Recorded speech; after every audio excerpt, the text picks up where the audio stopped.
weekend as well. So when the series began, it was partly touring car meetings, partly British GT. Now it is just Hoka meetings, but not all of them, just a selected number. Right, last few cars up to the grid. And we are ready for 20 minutes of racing.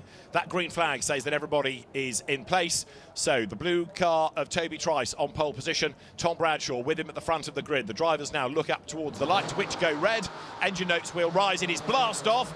Really good getaway by both the front row drivers as they head off down towards Redgate for the first time. Ethan Hamilton makes a good start as well and gets up the inside line in the dark blue car, which is going to be in 4th place on the inside line. Trice leads, but there's contact and it's Bradshaw that gets fired out wide. Whoops, big drama in the pack. Dan Zelos in the gravel.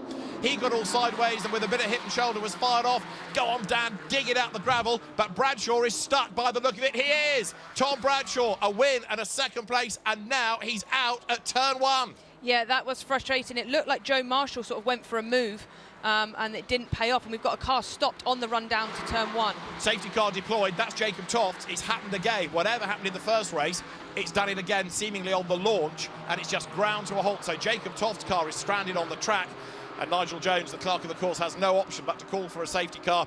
Tom Bradshaw will be furious. Yeah, that is obviously still start the season, but you want to be gaining as many points as you can. And he's always a front runner. He's always right there, but he ended last season with a little bit of bad luck, and it seems like he started this season with exactly the same here. But we'll have to see a replay to see what happened, but I don't think he seemingly did anything wrong. I think he was just caught up in someone else's incident. We'll have a look just now. It's all happening on the inside of the corner, isn't it? So look towards the inside. Toby Trice gets the lead, and up the inside comes Joe Marshall in the green and black car. He's alongside Bradshaw. There's the touch. Tom gets sideways. He tries to hang on to the slide. He goes out wide. And while he's having that problem, Dan Zelos is having his own moment. And eventually Bradshaw just runs out of momentum. Yeah, it was a little bit strange there, actually, because the contact didn't look that big. OK, lifted him up, so he might have had, broken rear there. So that was what caused him to go off. And Zelos and Hamilton, I think it was, that got together. And Dan Zelos was able to rejoin. But, yeah, as you say, being lifted into the air, that was quite a whack. Yeah, I mean, initially when I saw the first replay, the contact wasn't hard, but then when you see something's broken, obviously it's then much trickier to keep it out the gravel at that point. And poor old Jacob Tofts has got going, and then it's ground to a halt again at the old hairpin. So now it starts again. This is the worst thing for race control because they're trying to stop or get the car out of harm's way, but they've neutralised the race, and then it sets off and it stops and it sets off and it stops. That was coming out of McLean's, apologies. And the frustration's there for him because he can't rely on the car. It clearly would imagine it's something that the team don't know necessarily where it's coming from. It's got to the grid fine, it's done the green lap fine, and then all of a sudden he goes to start the race. Got away initially, looked okay, and then he just comes to a grinding halt. And then, as we've seen as well, gets away again, and then he comes to another stop. So it seems like an intermission issue for his car. There's that replay of Dan Zelos with Ethan Hamilton getting into the mix, and also the delayed Joe Marshall. So Zelos is into the pits. Did he pick up tyre damage in that as well? Of course, now the big issue for him is trying to stay on the lead lap. Absolutely. If you drop a lap, especially in sort of one-make series like this, you're sort of on the back foot here. The only positive you'd say for Dan here is because he's so new to the championship, new to the car, he's gone from front-wheel drive to rear-wheel drive. Even if you're a lap down, would he use it then as a testing programme just to get a bit more dialed into it?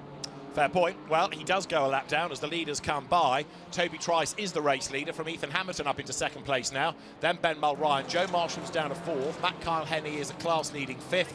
Oliver Meadows is 6th. Oliver Cossum is 7th. Rhys Summerfield is 8th. Sam Harvey is 9th. And then Karim Sekat is in 10th place. Now, Karim Sekat started 15th on the grid. That's not been a bad first lap. It shows how much you can buy if you avoid problems. Absolutely. I've had it a couple of times when I've raced here in the support categories where the sort of road opens up in front of you and there's cars off left, right and centre, and you think, if all I've got to do is stay on and I'll gain 4 or 5 places, and it's a good feeling, but he's now got to put that into practice once the safety car comes in and hold that position.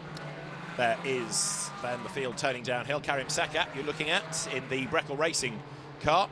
James Breckle's team, but initially started off really in historics and then moved into Ginesas and now into Porsches. Also does a lot of the Nürburgring in the long distance series there. So Karim Sekat out of Ginesas into Porsches. That's Dan Zelos, who will get away, but over a lap down now, so big frustration. However, even though he is going to be 20th, that's still going to put him 7th in class, so it's worth persevering for points, even if you're a lap down. Absolutely, and that's almost what's hard to see when you're a driver full of adrenaline and you've had this incident, you've had to pit, you're a lap down. You almost don't want to go back out there and just drive around by yourself, but exactly that point, because there's classes in this championship, it's well worth staying out there and grabbing as many points as you can, if possible. Now, one of the quirks of this at the moment is that the safety car, which was deployed to get Jacob Toft's car out of the way, has just done the fastest lap. Jacob Toft has done the fastest lap because the car has kicked in or done whatever it needed to do, and as he's tried to catch up to the queue, he's going quicker than those that are already behind the safety car. Absolutely, so obviously he won't be going 10 tenths, but because we had a safety car on the first lap, he's allowed to drive safely but fastly to catch the pack. So yeah, he's at the moment, he's purple. What a lap. Oh, timing screens, wonderful things. So Jacob Toft catches back up, and hopefully now that car is going to behave itself. Jacob was one of the drivers from the real world, if you like, that took part in the Carrera Cup GB Esports Championship during the winter months, won by Sebastian Job for the second year in a row. But Jacob was a pretty feisty driver in that. His dad, Neil, used to be quite a quick Formula Ford racer and is here. There is Alistair Weston then. He started from the pit lane. He is in 19th spot, but Jacob Toft's then will be one to watch on the restart. Yeah, OK, he's down at the back of the pack, but the pack will be bunched. He can make progress. Yeah, this is the best result for him. He's obviously, you know, had that negative start in the sense that his car slowed down and come to a stop. However, this is the best chance of recovery he could get. He's on the back of the pack. He's on the safety car. He's got his tyres probably warmed up from his lap catch in the pack. And yeah, he's quicker than where he is running at the moment. So yeah, definitely a name to watch once this goes green. And I think we're pretty close to going green. Dan Zelos now can do a sort of qualifying lap to catch up because the lights are going to be out on top of the safety car. Dan Zelos is, as we've been saying, a lap down. The lights are indeed out on top of the safety car. Toby Trice now ends up controlling the pace. All of this weaving isn't to defend, it's to get the tyre temperatures back up and the pressures up ready for the resumption of the race, with just over 13 minutes to go then when they get to the timing line. So it is Toby Trice ahead of Ethan Hamilton, who was in 5th spot, but he got involved in the first corner skirmish, so we'll see how that fares for him. Ben Mulryan is in 3rd place, and then 4th is Joe Marshall. Matt Carlhenny is 5th. We're back racing then as the green flag flies, and as they come storming up towards the line, Trice leads the way. Hamilton in 2nd spot. Towards Redgate they go, and Ben Mulryan, the former junior saloon car champion, 2 years ago he won that, staying on the back of the leaders. Marshall 4th, Carlhenny 5th, but a good restart by Trice. Yeah, Toby got a big enough gap there to not have to defend into turn 1, which means he gets a clear run down into Craners. As you can see, he's got a car length or so before Ethan there, and you know, it's perfect restart that you want, especially with 12 minutes to go. You want to try and get as big a gap as possible if you can. So he's doing the job the right way. Toby Trice then now on rails as the train driver turns out of McLean's, goes up towards Coppice. That's Joe Marshall in 4th place. He was also delayed at the start in the contact with Tom Bradshaw, so that's why he's dropped back a little bit into 4th. Matt Carlhenny 5th, then a gap to his class rival Oliver Meadows. So the leading quintet comes out of Coppice then. This is lap 5, and if anything, for 2nd place, Mulryan versus Hamilton could be the one to watch. Ben Mulryan pulls out of the draft, has a think about it, couldn't commit. Absolutely, and this is exactly what Toby wants to see in his mirrors, is the two battling behind him. He knows he's got to get his head down, hit his markers, make sure he's driving the best he can, and hope that the cars behind him are battling, which they are. Ethan's gone for a little bit of a defend, back to the racing line, but he tells me that he's watching his mirrors if he's made that little dive to the inside there. And there a battle is on, as you see Rhys Summerfield losing out to Sam Harvey as they come down towards Redgate. Harvey at this part of the circuit in race 2 of the weekend, today's race, earlier on got squeezed onto the grass and fell down the order, so he's trying to regroup from that, and he's going the right way about it. Karim Sakat still rounding out the top 10 as the fastest lap of the race, now done by the man in 3rd, Ben Mulryan. And look, he's right up behind Ethan Hamilton now, crawling all over the back of him. Mulryan in number 11 there, 3rd, and Hamilton is under attack. Absolutely, and what we'll try and see here is get as close as he can through Coppice here to maybe get a run down to that final chicane. So he's right on his bumper, get a good exit, get into the slipstream, and hopefully make a move into this final section. So tries to get into the wheel tracks of Ethan Hamilton. It's a quick chicane, but you've got to stand on the brakes here. Toby Trice turns in. Ben Mulryan doesn't think about attacking there. Maybe what he's concentrating on is a good exit from the chicane and then a move at Redgate. Absolutely. There could also be a factor where obviously Ethan's gone for a little bit of a defend there to tell him, I'm watching my mirrors, you're not going to make an easy move. But they're also catching Toby here. Toby's not got the gap that we thought he would by having the two cars behind him battling. So actually it's now becoming a bit of a train for the lead. And Joe Marshall, 4th, has just done the fastest lap. So that leading battle pack is going to get bigger and bigger, because Marshall, and he's taking Matt Kyle Henney with him, they're all starting to queue up. But you're right, Toby Trice can't shake them off, can't get away. There is Joe Marshall, green and black car, number 99, the Cheshire driver, goes through Schwantz curve, then sets the car up for McLean's. Ben Mulryan still attacking. Now there is Jacob Tofts. Remember, he had problems off the start. He was 16th at the start of the lap, and he's making more progress now. He's 14th, having just got past Lydia Walmsley. Absolutely, and the guys around him at the moment, the drivers around him, probably won't fight him too much because they're in their own class battle. If I was to see Tofts coming through, I'd say, right, crack on, you lead the way, and I'm going to concentrate on my class cars around me. Lydia Walmsley versus Jason Baker here as they come nose to tail through Coppice. Jason's been a front runner in Ferrari Challenge races in the past. He's raced in Ginettas, he's raced in Lotuses, he's raced in Ferraris. Certainly likes his GT cars, and Lydia Walmsley finding this a real culture shock from front-wheel drive minis. Yeah, absolutely. We've actually had a few drivers come from front-wheel drive into this championship this season. It's good to see. They've obviously noticed it's competitive and it's close racing, and it's proven us correct at this moment. We've got Dan Zelos, I think, trying to unlap himself as best he can at this point. Hopefully not getting himself into any trouble whilst doing so. But this again, like I say, he's come from front-wheel drive, touring cars last year. He'll be benefiting from these laps. Is Toby Trice edging away from the Hamilton-Mulryan battle for second and third? It looks as though he's got a little bit more breathing space this lap. Everything back up to temperature now. Maybe he was taking a little bit longer to do that rather than the other drivers behind him, and now he's getting back into a rhythm. So Hamilton has to think about defending all the time. Ben Mulryan, after a good first few laps, sixth up to third, for the moment has got a little bit stuck. Yeah, exactly that. So Toby has gained a bit of a gap. This is probably the biggest gap we've seen since the restart. The battle behind him is not quite as fierce, but they just seem to be sat in each other's toe the whole time. There's kind of an equal gap between them all. No one can move forward, and no one is defending too hard either. So they might be having a couple of laps where they're just kind of watching their tyres, and then they're going to make an attack towards the end.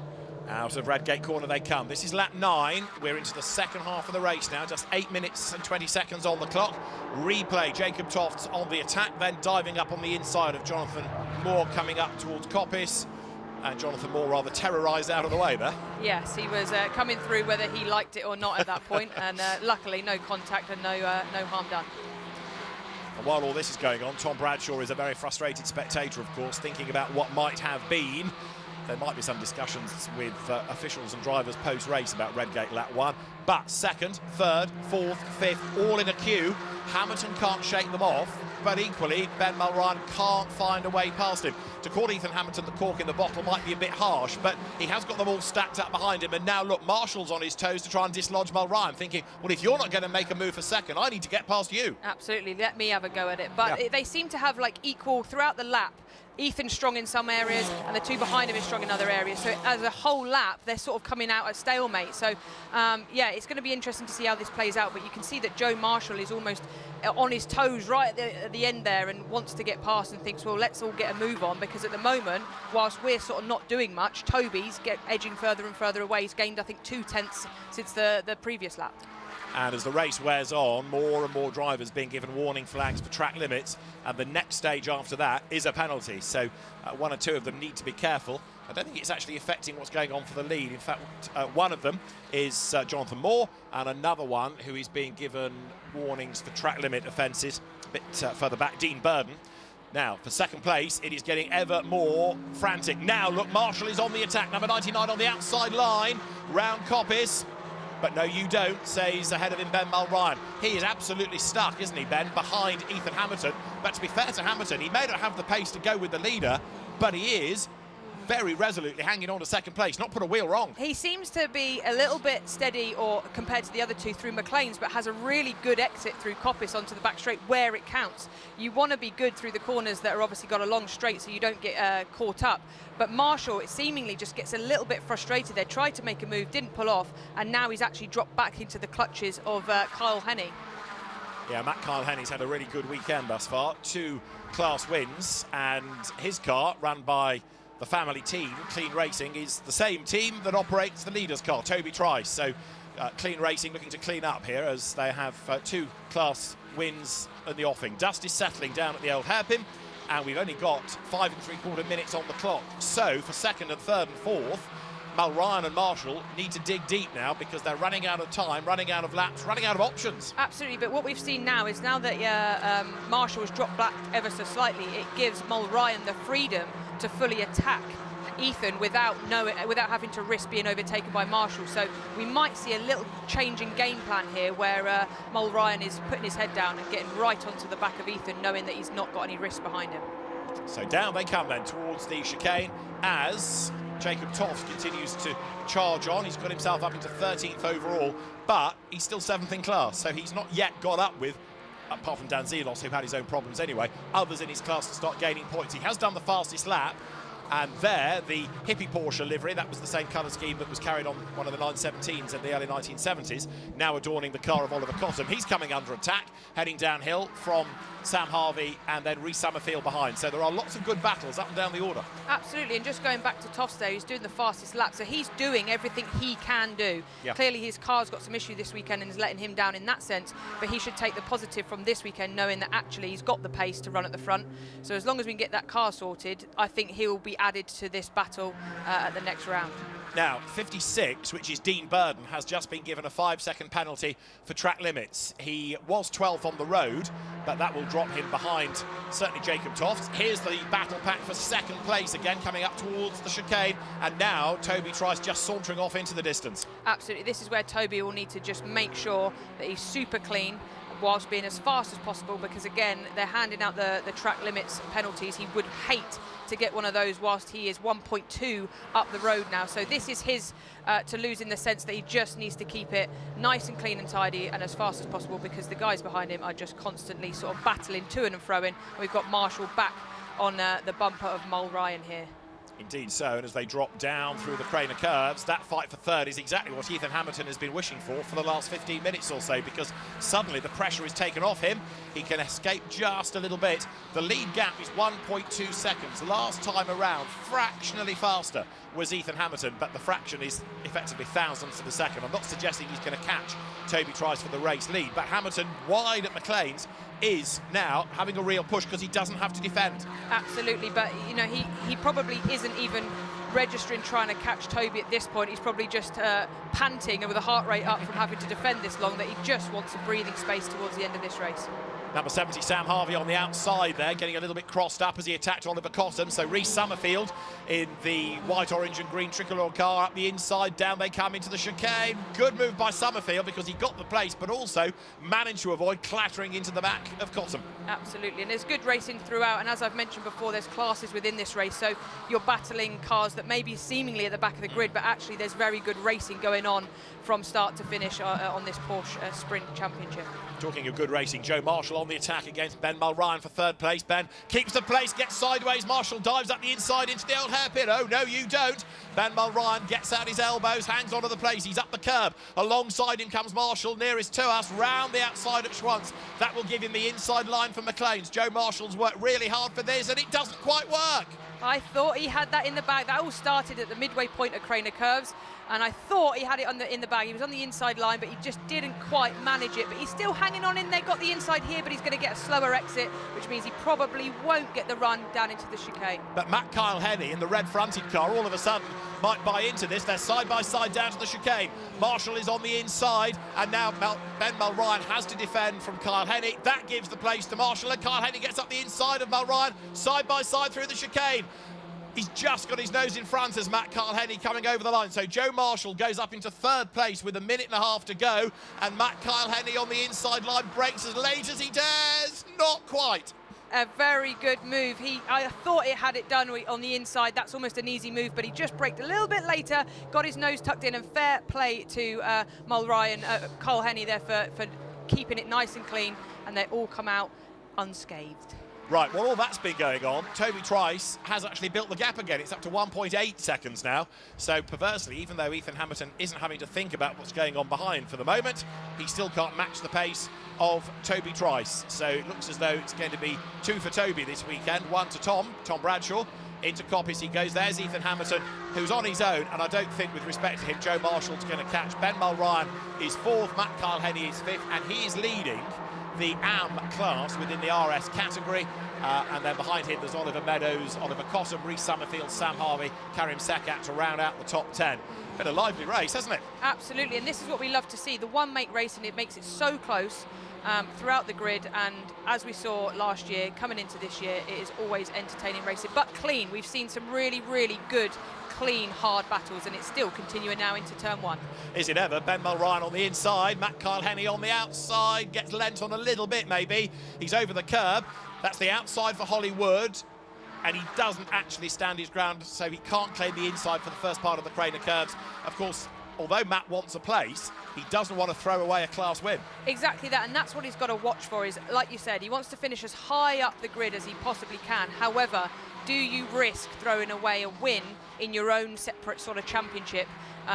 It's risk versus reward, as always in motorsport, but on this final lap, it looks like he maybe won't necessarily give it the big lunges and cash in that sort of class win, and a very, very strong overall position.